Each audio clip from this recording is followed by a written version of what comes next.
ജീവനാകുന്ന നിത്യസത്യവചനത്തിനായി ഞങ്ങൾ അങ്ങയെ സ്തുതിക്കുന്നു.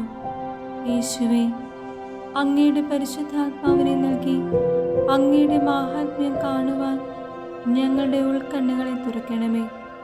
വചനമനുസരിച്ച് അങ്ങയുടെ സാക്ഷിയായി ജീവിച്ച് നിത്യജീവിതത്തിന് ഞങ്ങളെ അർഹരാക്കണമേ. ആമേൻ.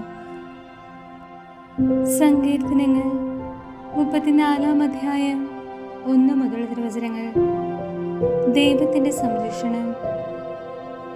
കർത്താവിനെ ഞാനെന്നും പുകഴ്ത്തും. അവിടുത്തെ സ്തുതികൾ എപ്പോഴും എൻ്റെ അധരങ്ങളിലുണ്ടായിരിക്കും. കർത്താവ് ഞാൻ അഭിമാനം കൊള്ളുന്നു. പീഡിതർ കേട്ട് ആനന്ദിക്കട്ടെ. എന്നോടത്ത് കർത്താവിനെ മഹത്വപ്പെടുത്തുവിൻ. നമുക്ക് ഒരുമിച്ച് അവിടുത്തെ നാമത്തെ സ്തുതിക്കാം. ഞാൻ കർത്താവിനെ തേടി, അവിടുന്ന് എനിക്ക് ഉത്തരമരുളി. സർവഭയങ്ങളിൽ നിന്ന് അവിടുന്ന് എന്നെ മോചിപ്പിച്ചു. അവിടുത്തെ നോക്കിയവർ പ്രകാശിതരായി, അവർ ലജ്ജിതരാവുകയില്ല. ഈ എളിയവൻ നിലവിളിച്ചു, കർത്താവ് കേട്ടു. എല്ലാ കഷ്ടതകളിൽ നിന്ന് അവനെ രക്ഷിക്കുകയും ചെയ്തു. കർത്താവിൻ്റെ ദൂതൻ ദൈവഭക്തരുടെ ചുറ്റും പാളയമടിച്ച് അവരെ രക്ഷിക്കുന്നു. കർത്താവ് എത്ര നല്ലവനെന്ന് രുചിച്ചറിയുവിൻ.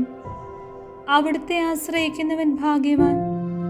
കർത്താവിൻ്റെ വിശുദ്ധരെ അവിടുത്തെ ഭയപ്പെടുവിൻ. അവിടുത്തെ ഭയപ്പെടുന്നവർക്ക് ഒന്നിനും കുറവുണ്ടാവുകയില്ല. സിംഹക്കൊടികൾ ഇരകിട്ടാതെ വിശന്നു വലഞ്ഞേക്കാം. കർത്താവിനെ അന്വേഷിക്കുന്നവർക്കൊന്നിനും കുറവുണ്ടാവുകയില്ല. മക്കളെ, ഞാൻ പറയുന്നത് കേൾക്കുവിൻ. ദൈവഭക്തി ഞാൻ നിങ്ങളെ പരിശീലിപ്പിക്കാം.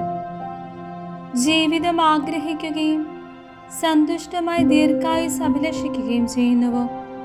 തിന്മയിൽ നിന്ന് നാവിനെയും വ്യാജ ഭാഷണത്തിൽ നിന്ന് അധരങ്ങളെയും സൂക്ഷിച്ചു കൊള്ളുവിൻ. തിന്മയിൽ നിന്ന് അകന്ന് നന്മ ചെയ്യുവിൻ. സമാധാനം അന്വേഷിച്ചതിനെ പിന്തുടരുവിൻ. കർത്താവ് നീതിമാന്മാരെ കടാക്ഷിക്കുന്നു. അവിടുന്ന് അവരുടെ വിലാപം ശ്രവിക്കുന്നു. ദുഷ്കർമ്മികളുടെ ഓർമ്മ ഭൂമിയിൽ നിന്ന് വിച്ഛേദിക്കാൻ കർത്താവ് അവർക്കെതിരെ മുഖം തിരിക്കുന്നു.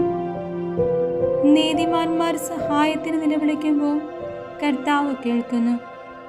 അവരെ സകലവിധ കഷ്ടതകളിൽ നിന്ന് രക്ഷിക്കുന്നു.